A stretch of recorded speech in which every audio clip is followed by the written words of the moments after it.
네, 지금 우리가 이 경험의 문제를 가지고 이제 같이 계속 좀 얘기를 나누고 있는 중인데요.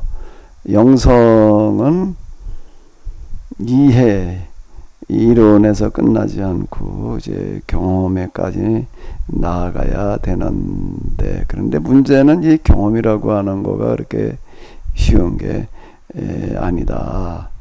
라고 하는 거고, 여러 가지 조건이 이제 맞아 들어가야지 되는데, 그러면 이 부분을 어떻게 해야 될 것이냐라고 할 때 제가 이제 경험을 둘로 나뉘어 가지고, 직접 경험과 무슨 경험이라고 그랬죠?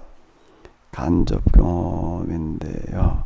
이렇게 둘로 나누어서 직접 경험이 어려우면은 그 나머지 부분은 간접 경험으로 이제 이거를 우리가 보완을 해야 된다, 이렇게 제가 얘기하고 있는 이제 중인데요. 오늘도 그 이어서 좀 더 생각을 해보도록 하겠습니다.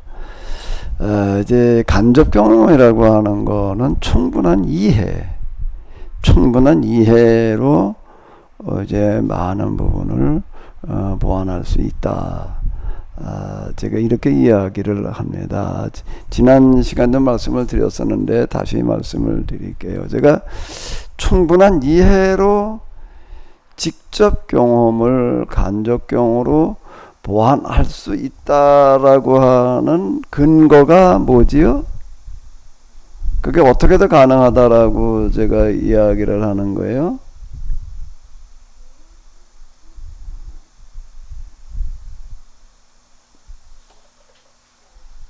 어떻게 해서 그게 가능하다? 네, 영성의 원리와 물성의 원리가 같다고 하셨죠. 예. 아이고. 어휴, 대단하시네. 나 그거를 글쎄 다들 기억을 하고 계실까라고 좀 걱정을 했는데 전혀 아니네. 자, 원리가 같아요. 영성의 세계나 우리가 경험하고 있는 이 자연, 우리 이 세상에서 경험하는 이런 부분들이나 같은 원리가 지배한다라고 하는 것 때문에 이게 가능하다라고 하는 겁니다. 저도 뭐 누차 말씀을 드렸지만은 영성의 세계는 특별한 세계라고 생각을 했어요. 초자연의 세계이고 신비의 세계다. 그래서 거기는 다른 세계고 다른 원리가 지배한다, 이렇게 생각을 했는데 막상 겪어보니까 그게 아니라 물질의 세계와 같은 원리가 지배를 하더라. 이 부분은 제가 어디 그 영상에 관한 책들을 읽으면서 이걸 얘기하는 경우들이 거의 없어가지고 저한테도 이게 굉장히 놀라운 그리고 충격이었습니다. 이게 진짜 맞을까? 정말 그런가라고 하는 거를 제가 근거를 일단 찾아야 되는데, 그걸 뭘 가지고 찾았나 하면은, 뭘 가지고 찾았다고요? 같은 하나님께서 만드셨고 지배하시기 때문이다. 물질의 세계를 만드신 하나님이 영성의 세계도 만드셨기 때문에 같은 하나님에게서 나왔는데 원리가 물질의 세계와 영성의 세계가 다르다라고 하게 되면 모순이 되는 거예요. 한 원리가 지배를 해야지 되는 거거든요.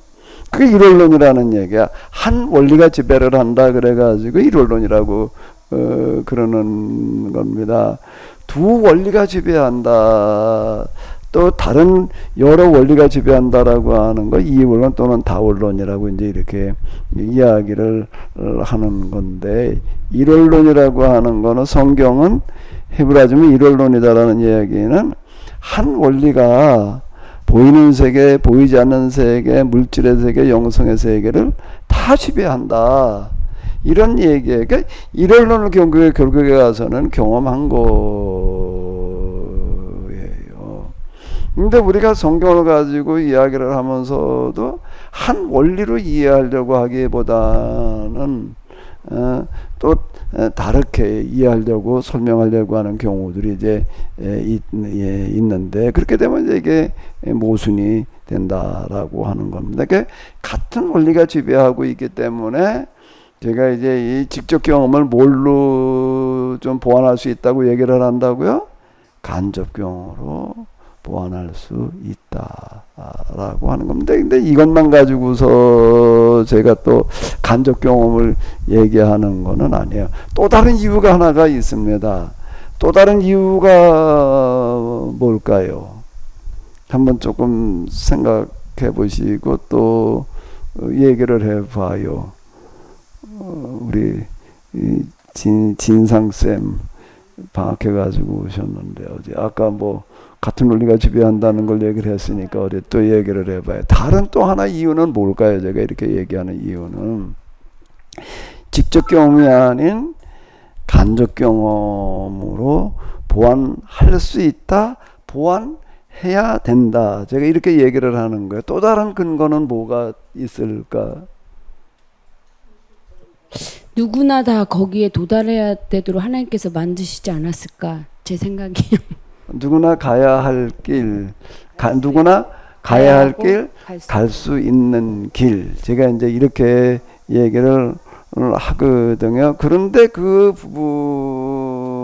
부분이 직접 경험이 아닌 간접 경험으로 제가 이제 이렇게 이야기를 하는 거예요. 근데 제가 간접 경험으로 가능하다, 보완해야 된다라고 하는 다른 또 하나의 이유는 뭔가라고 하게 되면은, 먼저 이해를 충분하게 하고 있으면은요, 영성의 세계 전체에 대해서 영성의 세계를 지배하는 기본적인 원리에 대해서 충분한 이해를 가지고 있다가 보게 되면은, 그러면서 이제 목회 현장에서 또는 여러분들의 삶의 현장에서 이제 신앙생활을 하다가 어떤 한 문제에 부딪혀 가지고도 이제 그걸 가지고 씨름을 하게 되잖아요. 씨름을 하게 될 때에 그 씨름이 신앙적인 씨름이기 때문에 기도로 이제 이어질 수밖에 없습니다. 정상적인 교인들이라면 다 그런 거 하나에 어떤 문제가 있을 때 근데 혼자 고민하면서 해결하려고 그러지 않고 기도하면서 해결하려고 이제 그렇게 마련인데, 그러게 되면 거기서 그 기도하고 씨름하는 그런 과정에서 뭐가 일어나나 하게 되면은 뭐가 일어날까요? 뭐가 일어날까? 경험이 일어나는 거예요. 기도는 그 경험을 존재로 하는 거기 때문에, 근데 그 경험이 어떤 경험인가라고 하게 되면은 영성의 세계에 들어있는 전체적인 그런 내용들 가운데 한 부분이 경험이 되어질 수 있는 거예요. 한 부분이요. 숲이라고 하는 거를 우리가 본다는 거는 굉장히 어렵습니다. 이제 여기 한라산들 이제 좀 다 가보셨을 텐데요. 한라산 홍 집사님 가보셨죠? 한라산 정상까지는 안 가보고요. 밑에서 구경만 했습니다. 올라가 보진 않으셨고요. 네. 누가 백록당까지 갔다 오신 분은 고 집사님, 고 목사님은 갔다 오셨겠지, 당연히. 고 목사님 카메라 좀 켜봐요. 고 목사님은 백록당까지 가보셨겠지요? 네네. 몇 번이나 가보셨어요? 좀 공개하기가 부끄럽습니다. 그러면은 어쨌든 제주도가 고향이시고 뭐 제주 고시니까 아예 그냥 고시가 제주 고시 맞지요? 네네. 예, 제주 고시에다가 뭐 고시 동굴이라는 데도 있는 것 같더라고. 뭐 어쨌든 고시하고 제주도는 뗄 수 없는 그런 관계이고, 설악산 뭐 너무나 잘 아실 텐데요. 설악산이라는 숲에 대해서 한번 얘기를 해봐요.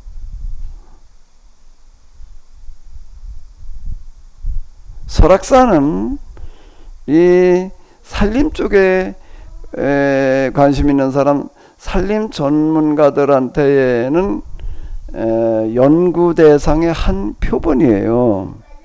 그럼 세계적으로 유명한 산입니다. 한라산이 산림 쪽 전문가들한테는요. 그 왜 그럴까요? 한라산은 이제 화산으로 조성된 그런 산이고 그런데 한라산에는 뭐가 뚜렷하게 형성이 되어져 있는 나무가 한라산이라는 숲인데요. 나무가 사는 게 나무가 똑같은 조건에도 그냥 똑같이 사는 게 아니에요. 그 온도라고 하는 것과 직접 관련이 있거든요. 식물 특히 산에 이제 나무들이 많으니까 나무가 그냥 산에 그냥 똑같이 사는 게 아니에요. 산이 그냥 그 조그만 동산이라고 한다면은 구분이 안 되지만은요. 한라산이 몇 메타지요? 1950m입니다. 아유, 안 가보셨다면서 쳐다만 봤다면서. 수학여행 가는데 한 번 구경 오십시오. 아, 알려주더라고요. 예, 그러면 얘기하셔요. 한번 구경 오세요라고 그렇게도 얘기라고 그러더라고요. 저 제주도 가면은 1950m면 2000m네 되잖아요. 낮은 산이 아니에요. 이제 100m를 올라갈 때마다 대략 1도 정도씩 이제 기온이 낮아지거든요. 그래서 한 700m 고지 정도가 사람 살기가 적당하다. 뭐 700m, 800m 이제 이렇게 얘기를 하는데, 거기가 이제 사람 살기 적절한 그런 이제 덥지도 춥지도 않은 그런 위치이기 때문에 이제 그런 건데요. 그럼 나무가 뭔가 하게 되면 온도에 따라서 사는 나무 종류가 달라요. 그러니까 한라산을 가보게 되면은 밑에서부터는 이제 뭔가라고 하게 되면은 이제 교목이라고 하는 건 큰 나무예요. 큰 나무들, 여기 뭐 이제 소나무, 무슨 참나무 이제 이런 것들이 이제 그런 밑에서 이제 살기 시작하다가 올라갈수록 어떻게 되나 하면 이제 관목으로 바뀝니다. 관목은 이제 작은 나무를 말하는 거예요. 한라산 그 백록담 올라가려고 하다 보면 그냥 끝도 없이 뭐가 펼쳐져 있냐면 철쭉들이 그냥 아주 쫙 펼쳐져 있고요. 아, 그게 또 평평하다가 보니까 엄청 멀게 이렇게 걸어야 되고 뭐 이제 그러던데요. 거기 가면은 소나무, 참나무 이런 거 하나도 없습니다. 뭐만 있는가 하면 철쭉만 있는 거예요. 여긴 뭐 철쭉은 누가 진짜 심어놓은 것처럼 철쭉만 쫙 깔려 있어요. 쫙 깔려 있는 이유가 뭘까요? 거기에는 소나무나 참나무나 이건 못 살아요. 온도가 안 맞아서요. 거기에는 철쭉이 그렇게 큰 아름드리 이런 나무가 되는 게 아니잖아요. 이제 조그만 나무들, 그저 관목이라고. 거기는 그것만 사는 거예요. 이게 층층이 그 나무가 사는 게 뚜렷하게 구별이 돼 있어가지고서요. 이게 한 산에 이제 높이에 따라서 나무들이 어떻게 분포되어져 있는가라고 하는 거를 연구하기에 제일 적절한 세계에서 아주 그런 게 뚜렷하게 잘 나와 있는 산이 한라산이다 라고 하는 겁니다. 이게 한라산이라고 하는 숲이에요.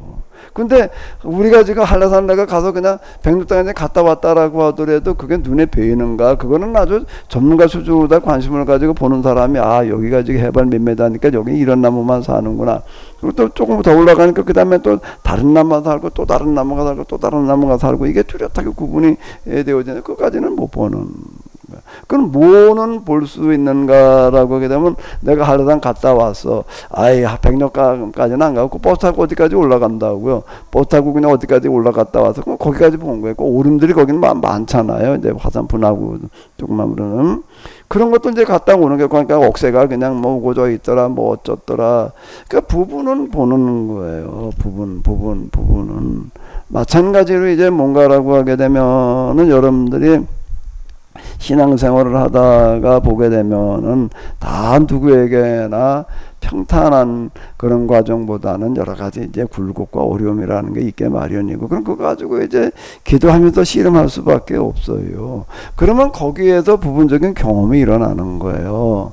부분적인 경험이 일어나게 되면 될 때 이거를 한라산이라는 산에는 이제 미리 이제 한번 듣고 간다고 생각을 해봐봐요. 한라산이라는 산은 1950m인데 이건 이제 화산으로 이제 뭐 몇 년경 근데 이게 조성이 된 어떤 그런 건데, 아, 요게 특징은 뭔가 하게 되면은 그 고도에 따라서 나무들이 뚜렷하게 이렇게 살고 있어가지고 구분이 잘 된다. 올라갈수록 이제 작은 나무들, 왜 그런가 하면 올라갈수록 이제 기온이 낮아지고 바람이 세잖아요. 그러니까 큰 나무들은 살기가 어려워지는, 그러니까 작은 나무들이 이제 살 수밖에 없어지는 거고, 백록담 거기 올라가서 이렇게 보게 되면 큰 나무는 없습니다.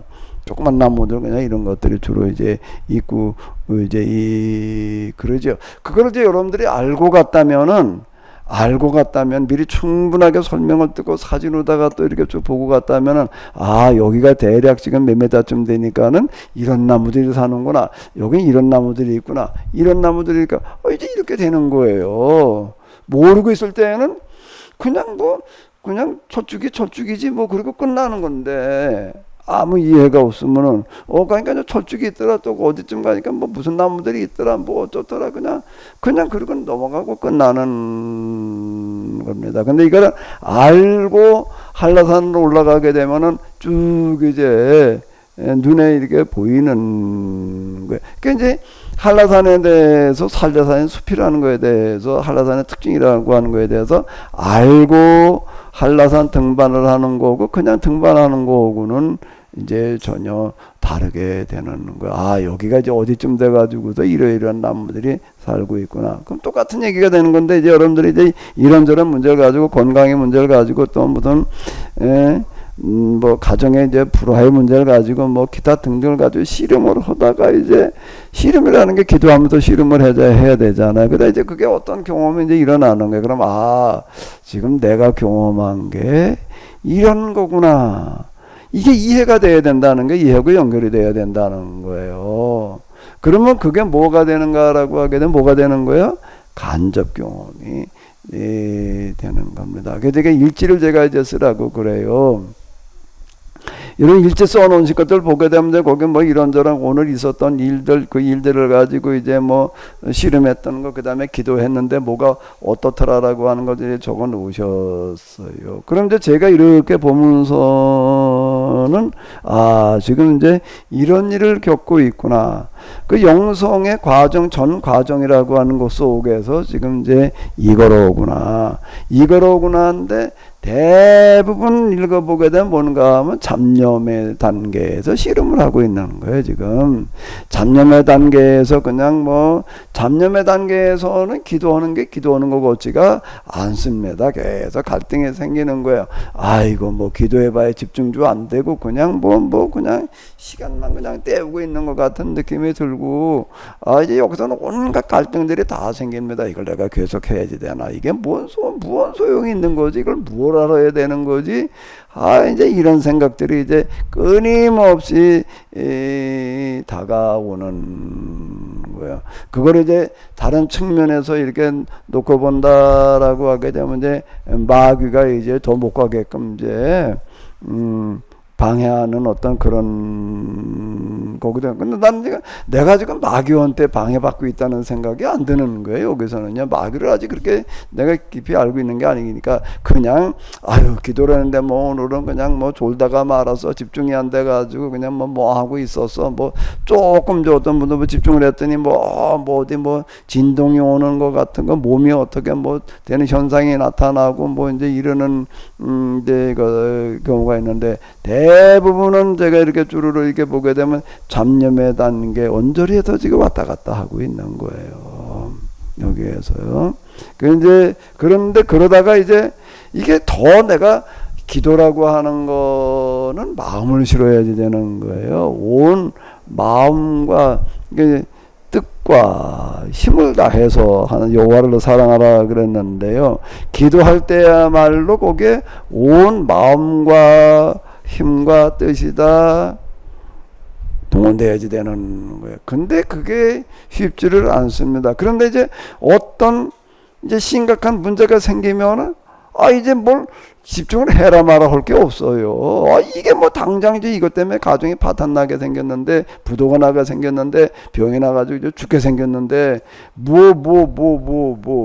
마음을 실어라 말아라 할 거나 있나? 거기 그냥 내가 그냥 전적으로 매달릴 수밖에 없는 거죠.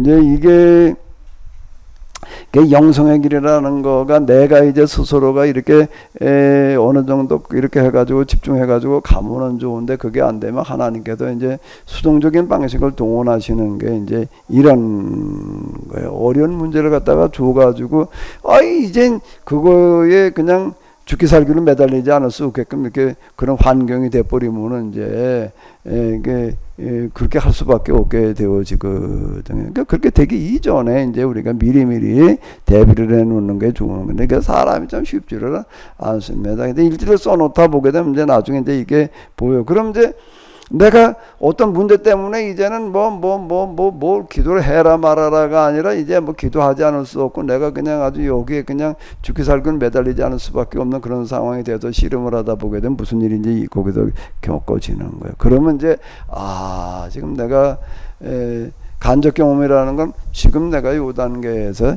이거를 내가 이렇게 지금 겪고 있는구나, 이렇게 되는 거야. 요게 조금 이해가 되셨나요? 마이크가 됐으니까 얘기를 해봐요.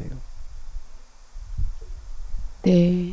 그러니까 이게 뭔가 하면 이제 부분 경험이 일어나는 거예요. 우리가 한라산을 갔다 오는데 한라산 구석구석을 다 돌아볼 수는 없어요. 어느 그냥 등반로 하나 갔다 오는 거지.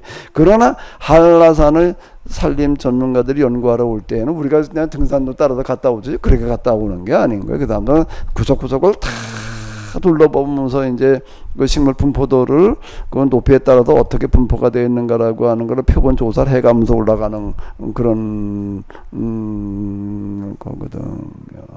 그럼 이제 우리가 이거를 충분하게 간접적으로 이해를 하고 있다가 보게 되면 어떤 계기가 돼가지고서 내가 기도하다가 또는 뭐 예배를 드리다가 뭐 어떻게 하다가 무슨 모임에 집회에 갔다가 몰라가 어떤 경험했을 때 이게 이거로구나, 요렇게 부분 경험으로 이어질 수 있다라고 하는 거야. 제가 조금 열심히 있는 사람들, 진짜 그래도 씨름하던 사람들 이렇게 보니까 무슨 얘기들을 제가 좀 몇 사람한테 이제 이렇게 들었나 하게 되면은, 뭘 어떻게 하다 기도를 어떻게 하다 보니까 그 무자격자 의식이라고 하는 거가 너무 공감이 되고 마음으로 와닿더라, 이제 요렇게 얘기하는 사람들이 몇 명 있었습니다. 이게 뭔가 하면 이제 그걸 부분적으로 그걸 경험을 하는 거예요. 그 부분이요. 자, 다시요. 직접 경험이보다는 기적 경험이라면 더 바랄 나위가 없지만은 그게 어려우면 간접 경험으로 가라. 간접 경험으로 가야 되는 근거는, 첫 번째 근거가 뭐라고요? 같은 원리가 지배하기 때문에. 두 번째는요, 어떤 문제 때문에 내가 씨름을 하다가 보게 되면 무슨 일이 일어난다고요? 부분 경험이 일어나는 거예요. 지금 여러분들이 매일매일 기도하는 거가 다 부분 경험을 하고 있는 거예요. 그럼 이제 스스로가 나는 결정무한테 들은 거에 쭉 비춰보니까 내가 지금 뭘 하고 있구나, 이제 이게 보여야 되는 거예요. 그게 간접 경험이에요. 그러면 거기서 이제 이 단계에서는 내가 지금 뭘 어떻게 해야 되는 거구나라고 하는 게 보이는 거예요. 그게 내가 영성 수련이라고 그러는 거예요. 그게요. 수련은 그러니까 이제 일지를 써가면서 이제 스스로가 나는 오늘 기도를 했는데 내가 어떤 상태에 있었던 거로구나. 제가 쭉 단계를 얘기를 했으니까 3부에서 이제 그걸 다 얘기를 하고 있고 3부 그 책이 이제 그 지침서가 되는 거예요. 그리고 이번에 또 유상신 목사님이 이번에 우리가 영성 강좌 이건 걸 갖다가 AI에다 집어넣고서 그걸 가지고 영성의 과정에 대해서 써봐라 그랬더니 기가 막히게 써놓더라고요. 그건 유상신 목사님이 쓴 게 아니에요. AI에게 이렇게 써라 그랬더니 써놓는 거예요. 이제 유상신 목사님이 이제 제 세미나 책을 다 집어넣고도 뭐를 시도하는가 하게 되면 이제 어떤 주제에 대해서 책을 쓰게 하려고 지금 이제 그러고 있는 거예요. 그분이요. AI가 이제 대신 책을 쓸 수 있는 그런 수준으로다가 이 AI를 만들어 놓자. 지금 이제 그리고 여러분들이 고생하던 지금 작업 중이고 이제 그런데 이제 부분 경험이 여러분들에게 지금 일어나는 건데, 지금 여러분들이 일지 쓰면서 씨름하고 있는 것 자체가 지금 뭔가 하면 부분 경험인 거예요.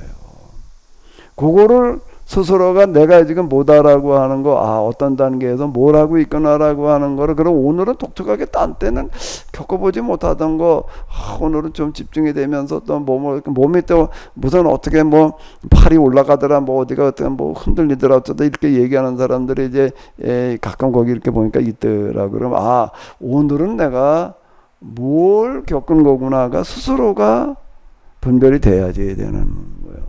그렇게 되고 있지요, 진상쌤? 마이크 가지고 얘기를 해봐요. 그게 좀 되고 있는 중이에요, 지금요?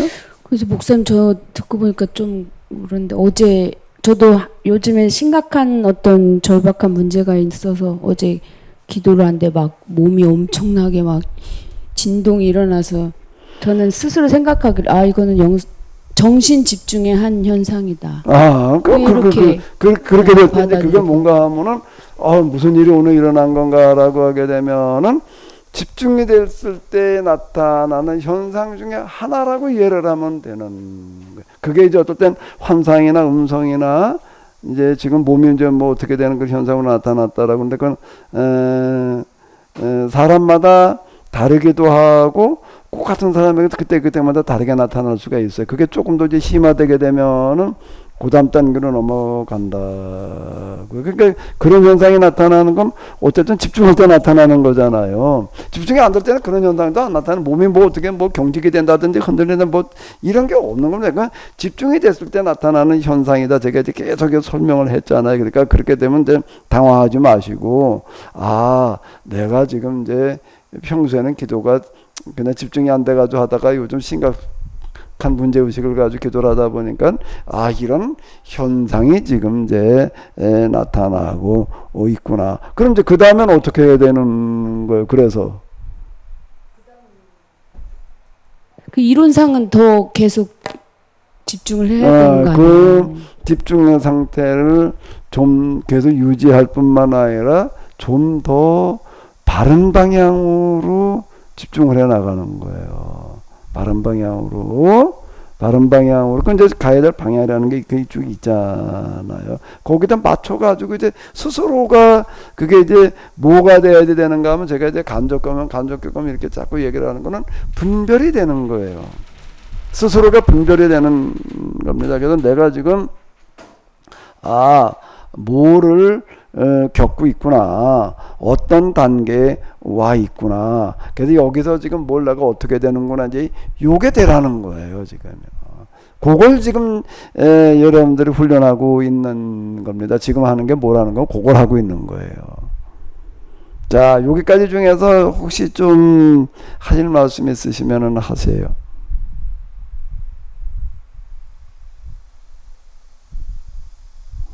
그러니까 이제 분별이 좀 돼야지 돼요. 나한테 지금 무슨 일이 일어났구나, 내가 뭘 하고 있구나, 그 구분이 좀 돼야 된다라고 하는 겁니다. 자, 뭐 얘기들이 없으시면 이제 이건 충분히 다 이제 납득들을 하셨다라고 생각이 되어지고요. 그럼 그 다음을 가지고 좀 생각을 해봐야 될 텐데, 항상 이제 우리가 이 영성의 문제뿐만 아니라 뭐 어느 부분을 다루더라도 뭔가 하게 되면은 뭐를 봐야 되나 하면 뭘 봐야 되는 거죠? 핵심을 봐야 되는 거예요.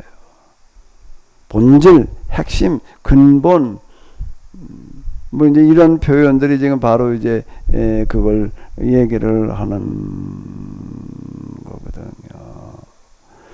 요 어떤 분야에 대해서, 일에 대해서 핵심을 보는 그런 능력을 가리켜서 뭐라고 그러죠? 통찰력이라고 그러는 거예요. 통찰력이 있다는 거는 뭐가 있다는 얘기인가라고 하게 되면 작은 문제가 됐던 큰 문제가 됐던 문제의 근본 핵심을 이렇게 파악한다라고 하는 거예요. 그 영어로다가는 뭐라고 그러는가라고 해야 되나? 통찰력은 뭐라고 그런다고요? 인사이트. CC라고 하는 게 본다는 얘기고, 그게 이제 명사가 사이트인데, 인이라고 하는 거는 아웃사이트이 있고 인사이트이 있다고요. 아웃사이트는 꼭 그 표면만 보는 거예요. 그런데 그 안에는 이제 거기 안에가 이제 핵심은 겉으로 드러나지를 않거든요. 안에 감춰져 있다고요. 그 안에 들어있게 마련인데, 파묻혀져 있는데, 그 안에를 들여다보는 거를 인사이트. 그냥 우리가 통찰이라는 얘기가 꿰뚫어 본다는 얘기잖아요. 겉에만 본다는 얘기가 아니라, 통찰이라고 하는 거는 그 관통을 해야 되니까, 이제, 그 통찰력, 이제, 이렇게 얘기를 하는 거거든요. 그러면 이제 제가 또 이제 물어볼게요. 뭘 물어봐야 될까? 영생의 세계에서, 영생에 대한 경험의 세계인데, 여기에 핵심은 뭘까? 근본, 본질은 뭘까요? 핵심이란 단어로 얘기를 하자고요. 영생의 세계에 쭉 흘러가고 있는 영생의 세계를 관통해서 지나가고 있는 핵심, 근본, 본질이 뭘까요? 누가 좀 얘기를 해봐요.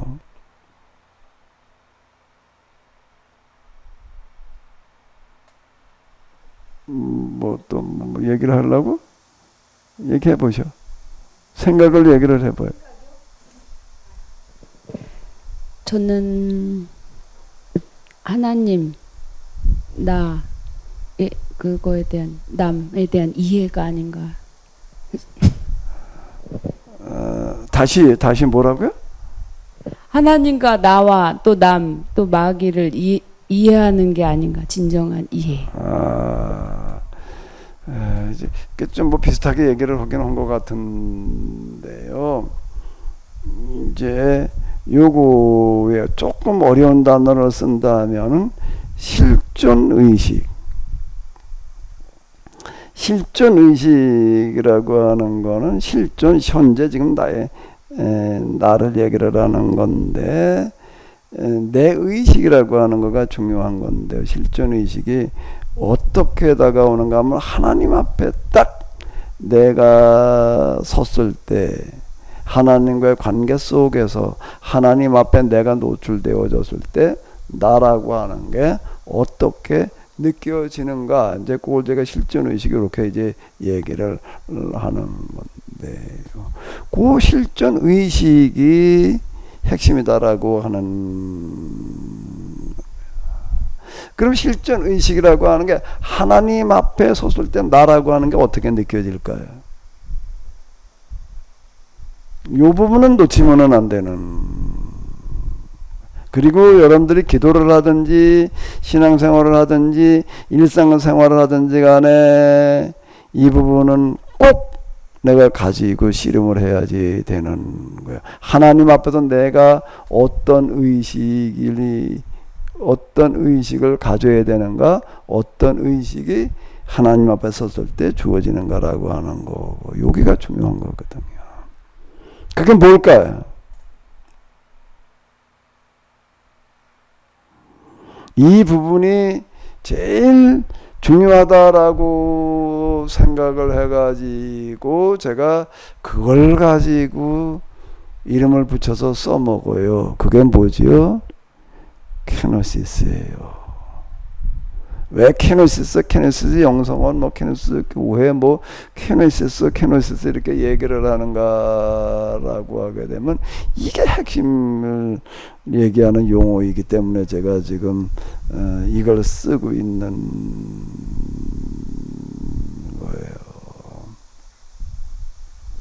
제가 이제 여러분에게 여러 번 말씀을 드렸는데요. 영성의 과정이 다 이제 끝났어요. 이제 제자리로 돌아와 가지고, 제자리로 돌아와 가지고, 제가 이제 1993년 4월 5일에 성경을 읽다가 가슴이 뜨거워졌었는데, 내 제자리로 돌아오는 거가 96년 1월 15일이었습니다. 96년 1월 15일, 이제 그게 대략 한 3년여 동안 이렇게 걸렸는데요. 돌아와 가지고 그러고 있다가 이제 나중에 이제 충전되는 현상이 나타나더라라고 하는 거는 그건 97년 1월 한 1년 지나고 난 다음에 이제 이야기고 이제 그랬는데요. 돌아와 가지고 있을 때요. 이게 이제 1월 15일 날 출발점으로 돌아왔고 2월 10일 대략 한 달쯤 지났을 때인데요. 이거는 무슨 환상이나 꿈은 아닌데 그 하나님과 관계에서 소통의 방식이라고 하는 게 그 독특한 게 있습니다. 어떤 그 독특한 느낌 또는 마음으로 본다. 뭐 아마 이제 이런 표현이 적절할 것 같은데 나한테 뭐가 하나 딱 주어졌나 하면은 그림 물감 그걸 팔레트라고 그러나 여러 가지 그 색깔도 들어있는 거 뭐 있잖아요. 물감 팔레트 이거가 딱 주어진 거예요.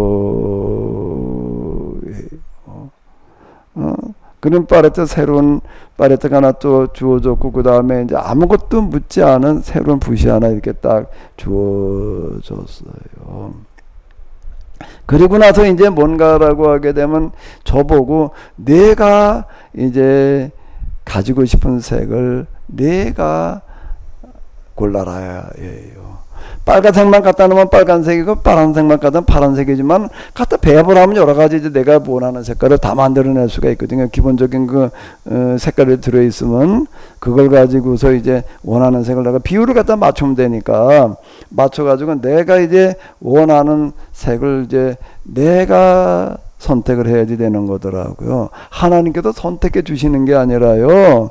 이 신앙은 내가 이거 하나님의 그 경험 영성이를 가면서 내가 놀라는 거는 타율적인 영성인 줄로 알았어요. 무슨 얘기가 되는가라고 하게 되면 하나님의 말씀대로 그냥 하나님의 명령대로 내가 따르는 거지라고 생각을 했다고요. 순종.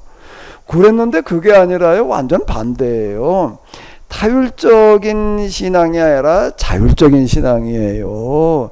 내가 선택을 해야 되는 거예요. 내가 부자를 딱 들고도 여기서 무엇을 찍어다가 내가 놀까라고 무슨 색을 선택을 하라고 할 때 여긴 지금 그냥 하나의 물감 색깔이지만 여기 이제 권력, 돈, 뭐 정치 뭐 이런 것들이 다 들어있는 거예요. 이제 나한테는 이제 색깔로 보이는 게 아니라 그걸로 보이는 거예요. 이제 근데 그 중에 내가 선택하라는 거예요. 이제 네가 가지고 싶은 색을 골라라. 그냥 색깔 문제가 아니라 금방 얘기대로 거기에 정치, 돈, 권력, 뭐 기타 등등이 거기에 다 들어있는 거예요. 그 중에 내가 골라야 되는 거예요. 그럼 나는 붓을 딱 들고 고르는데 뭘 골라야 될까요? 홍 집사님 같으면 뭘 고를 거예요? 그 능력이고 뭐고 다 들어있어 거기에. 내가 골라야 돼. 이제 네가 고르라는 거예요. 이게 그게 정말 하나님은 정말 저는 이런 걸 경험을 하면서 뭘 느끼나 하면은 하나님은 어떻다고요? 어떤 분이시라고요? 하나님답다. 하나님답다는 거예요. 난 하나님은 어떤 분이실까? 당연히 하나님다우셔야지. 하나님이 사람 같으면 되겠어요. 사람은 이렇게 통째로 믿고 맡기기가 어려울 것 같아요. 근데 하나님께서는 나에게 전권을 맡기시니까 네가 고르라는 거예요.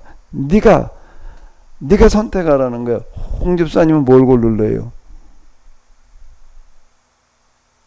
능력이요. 왜요? 그 능력이 주어지면 뭔들 못하겠습니까? 왜 돈을 안 고르셨어? 뭐 능력 있으면 돈도 생길 테니까. 돈이 있다고는 누가 뭐 어떤 사람이 총을 하나 갖다 놓고 돈을 갖다 놓고 가지고 싶으면 골라봐라 그랬더니 어떤 사람 돈을 골랐고 어떤 사람 총을 골랐어요. 그랬더니 뭐라고? 넌 왜 돈을 골랐냐? 나 돈이 필요하니까. 너네 총을 골랐냐? 그랬더니 총 고른 사람이 뭐라고 그랬을까? 그러니까 네가 맞다 그랬다는 거야. 왜?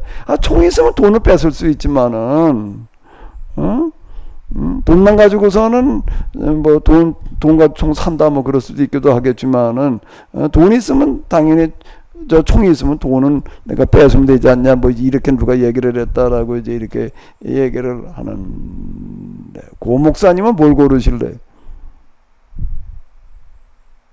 아니, 전 뭐 고르고 싶지 않습니다. 고르고 싶지 않다고요. 이거 완전 도인이시네. 김조도 장로님 뭘 고르실 거예요? 음악을 고르실래나?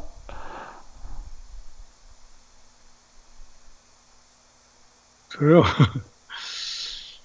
저도 지금 살아보니까 뭐 음악을 해왔었잖아요 그동안. 네. 해왔었는데 그것도 아니에요. 결국 아까 말씀하신 대로 뭐 특별히 뭐 고르라고 하는 게 있다면 말씀을 고르는 게 좋을 것 같아요. 말씀. 진리. 우리 진리를. 우리 서광정 목사님 들어오셨는데, 우리 서 목사님 오랜만에 그 가능하면 카메라 좀 켜고 좀 얘기 좀 해봐요. 서 목사님이라면 뭘 고르실까요?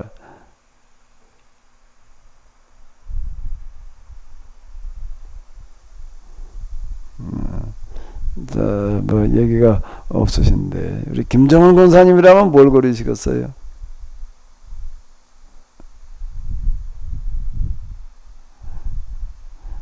또 얘기가 없으시네. 우리 진상쌤은 뭘 고를 거예요? 인사이트. 인사이트. 인사이트.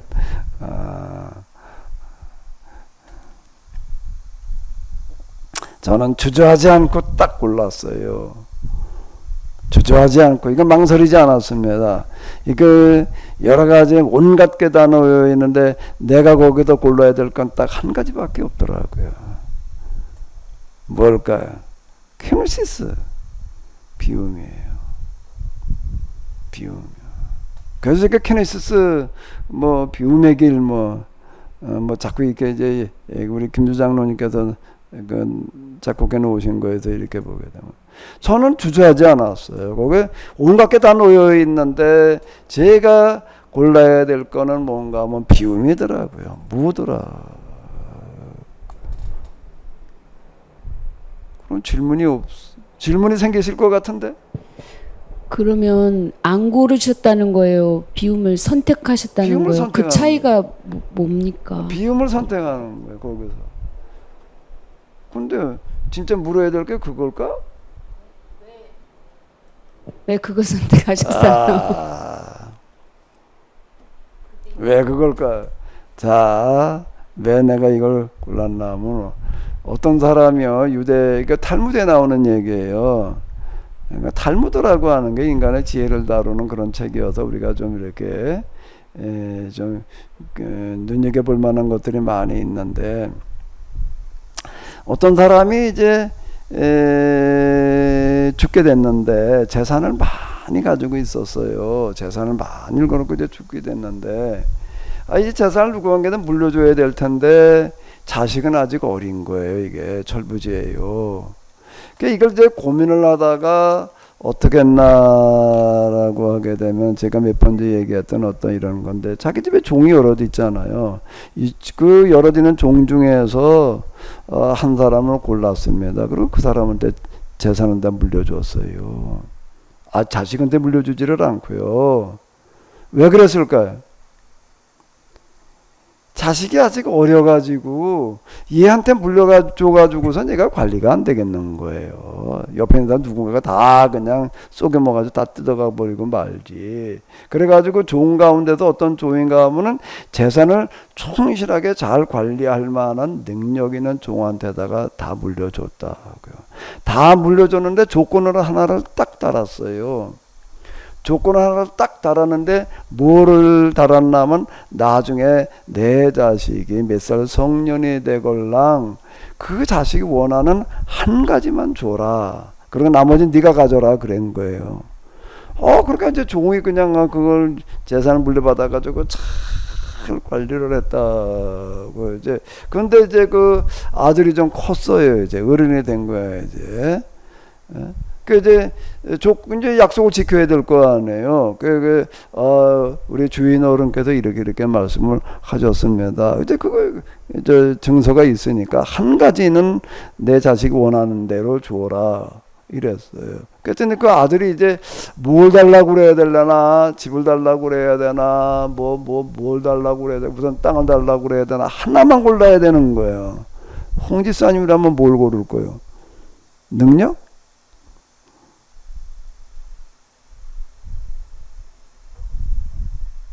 글쎄요. 뭘 골라야 될까요? 값 비싼 걸 골라야 될 것 같은데. 근데 그 아들이 하나를 골랐다고요. 이제 이거는 뭔가 이 탈무드라는 게 참 놀라운 겁니다. 그 오랜 역사 속에 지혜가 담겨져 있는 어떤 이런 건데요. 그 아버지는 아들을 진짜 믿은 거예요. 아들한테 귀뜸을 해준 것도 아니고 이제 그건 이제 네 몫이다. 네가 알아서 해야 될 일이다. 아무리 많은 재산을 해도 물려줬어도 능력이 없으면 못 지킵니다. 조금 이따 그냥 다 누가 가로채게 마련해줘. 세상에 뭔가 사기꾼들이 있는 넘쳐나는 판인데 그게 뭐 지켜지는 느낄만 능력이 없으면 안 되는 거야. 나는 삼성을 보면서 좀 대단하다라고 생각하는 게 이병철, 그 다음에 누구였지?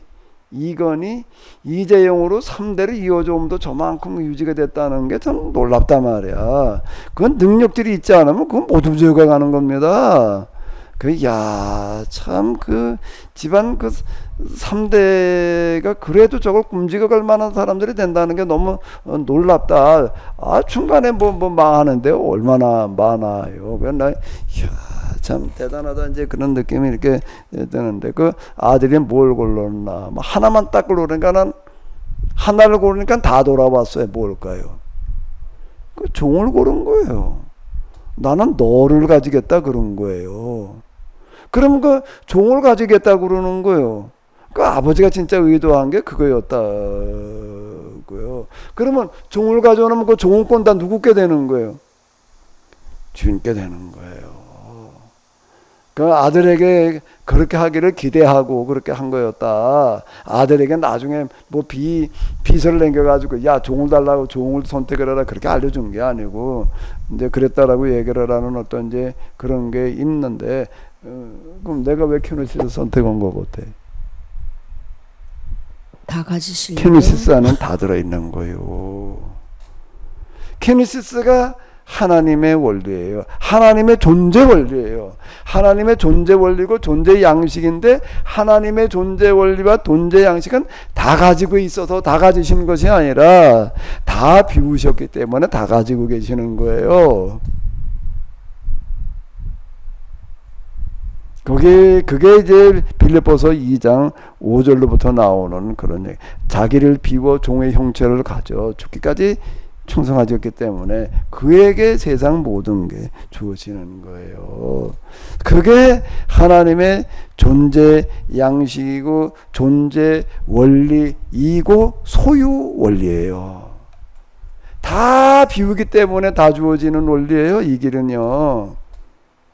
그래서 내가 이제 부정으로 가는 길이다 이렇게 자꾸 얘기를 하는 겁니다. 긍정으로 내가 가지려고 그래가지고 가져지는 데가 여기는 아니에요. 이게 뭔가 하면 근본이고 본질이고 핵심이에요. 그동안에 제 얘기 여러 번 들으니까 다 알고 계시는 거지요? 예? 그죠? 이렇게 정리가 된 거지요? 들은 게 뭘 들었는지를 아는 게 능력입니다. 그냥 들었어도요, 그냥 주섬주섬 들어만 놓으면 그게 무슨 의미인지를 모르면은 그냥 들은 게 아니에요. 그 내 거가 된 거가 아닌 건데, 제가 왜 자꾸 케노시스라고 얘기를 하는가라고 하게 되면, 그림 팔레트라고 하는 돈도 들어있고, 권력도 들어있고, 정치력도 들어있고, 관리가 다 들어있어. 능력도 들어있고. 그런데 그 모든 것을 다 가질 수 있는 하나가 거기에 들어있는 거예요. 그걸 그 중에 하나만 골라야 되니까 내가 하나만 가질 수밖에 없다라고 생각되지만은 그 모든 걸 다 가질 수 있는 하나라는 게 있는 거예요. 그게 영성의 원리예요. 이해가 됐어요? 목사님 그 탈무드 예화도 들어봤고 그 파레토 예화도 들었고 비움도 들었는데 또 비움이 또 그런 뜻을 갖고 있는지 또 오늘 새로운 게 아니라 처음 듣는 것 같은데요. 그래야지 내가 좀 뭐 할 말이 있지 뭐 다 이해하고 있으면 안 보고 자꾸 잊어버려야지. 헛말 또 해도 좀 내가 설 자리가 있지. 자 이제 정리가 다시 되시나요? 다 비우셨기 때문에 예수님은 여기 예수님께서는 나와 말씀하여 이르시되 세상 모든 권세와 능력이 내게 주어졌으니 예수님께서 부활하신 다음에 제자들에게 말씀하신 게 십자가의 죽으심이라고 하는 거는 다 버리는 겁니다. 십자가의 죽으심이 그게 케노시스예요. 버리는 거예요. 다 비우는 겁니다. 그게 나는 사도 바울이 정말 놀라운 거예요. 야, 사도 바울은 정말 학자 중에 학자고, 야, 예수님을 이렇게 얘기할 수 있다는 게 너무 놀랍다. 빌립보서 2장 5절로부터 얘기를 하는 거. 자기를 비워 십자가에 죽으시기까지 복종을 하셨다는 겁니다. 그게 케노시스 비움의 원리예요. 자기를 비워가 그게 이제 에케케노스엔 그거에 이제 명사형의 케노시스이거든요. 그렇기 때문에 그에게 이제 예수님께서 말씀하신 대로 부활하시고 난 다음에 하늘과 땅의 모든 권세가 나에게 주어졌으니 그러니 너희는 세상으로 나가서 모든 족속을 제자로 삼아 아버지와 아들과 성령의 이름으로 세례를 주고 내가 너에게 가르쳐 분부한 모든 것을 가르쳐 지키게 하라.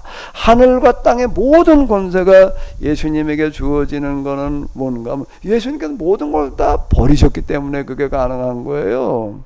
그러니까 모든 것을 버린 사람, 모든 것을 비운 사람에게 뭐가 지는가 부서진 거 하늘과 땅의 모든 권세가 주어지는 거예요.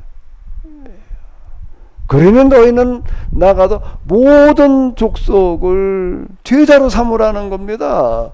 이제 너희도 내가 나에게 주어진 세상 모든 권세와 능력을 이제 내가 너에게 주겠다는 거예요. 그 주는 거는 그냥 준다고 해가지고 주어지는 게 아니라 내가 어떻게 줘야지 주어지는 거죠. 아버지께 나를 보내신 것까지 나도 너희를 보내노라 계속 얘기를 하는데 내가 이제 어떻게 될 때 그게 가능한 얘기가 되는 거예요? 십자가에도 죽듯이 다 비워야지 가능한 거예요.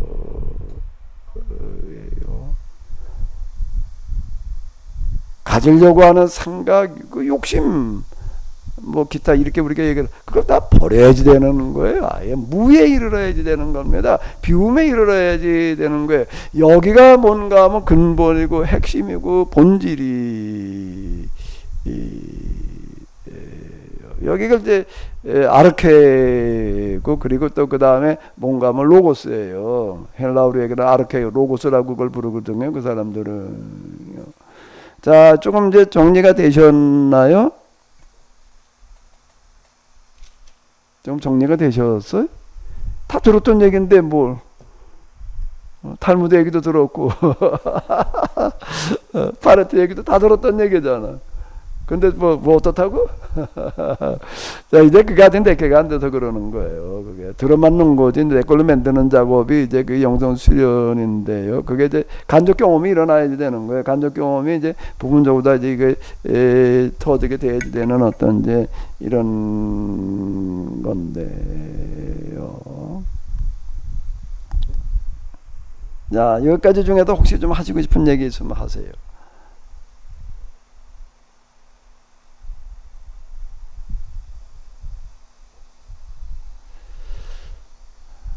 제가 예, 말씀 좀 예. 드리겠습니다. 그러면 이 비움의 길을 간다고 하는 것도 사실 이게 쉽지 않은데 결국 이 길 가는 것 자체도 나는 이 비움의 길조차 갈 수 없는 존재라고 하는 것까지도 나가야 되지 않을까요? 비움의 길을 내가 갈 만한 존재가 못 된다. 예. 아주 저는 이제 그 생각 가끔 할 때가 있거든요. 우리 장로님께서 통찰력이 아주 그냥 깊으시네. 장로님께서 통찰력 아니요, 깊으신. 아니, 예, 맞습니다. 지금 그 부분이 이제 남아 있는 거예요. 이제 그 부분은 구체적으로 나에게 어떻게 다가오는가, 구체적으로 그렇게 내가 이렇게 그래야지, 이렇게 캐니스 다 비워야지, 이게 비워지나 그게? 이제 어떻게 비워지는가, 어떻게 그게 이제 키노시스가 경험되어져 가는가라고 하는 것도 좀 말씀을 드릴게요. 이미 다 얘기했던 건데 다시 이제 이런 각도에서 또 보는 건데요. 예, 그건 조금 쉬었다가 하도록 하겠습니다. 그 부분은 지금 김 주장님께서 말씀하신 거는 한 5분 쉬었다가 지금 11시니까요. 5분 쉬었다가 여기 있는 시계에 저 앞에 있는 시계가 아마 한 1, 2분 빠른 것 같은데요. 58분이에요? 그러니까 저거는 이제 딱 11시인데 그러니까 11시 5분에 저 시계로 5분에 그 지금 김 장로님께서 말씀하신 거를 가지고 같이 또 한번 생각해 보도록 하겠습니다. 네, 첫 시간 수고 많으셨습니다.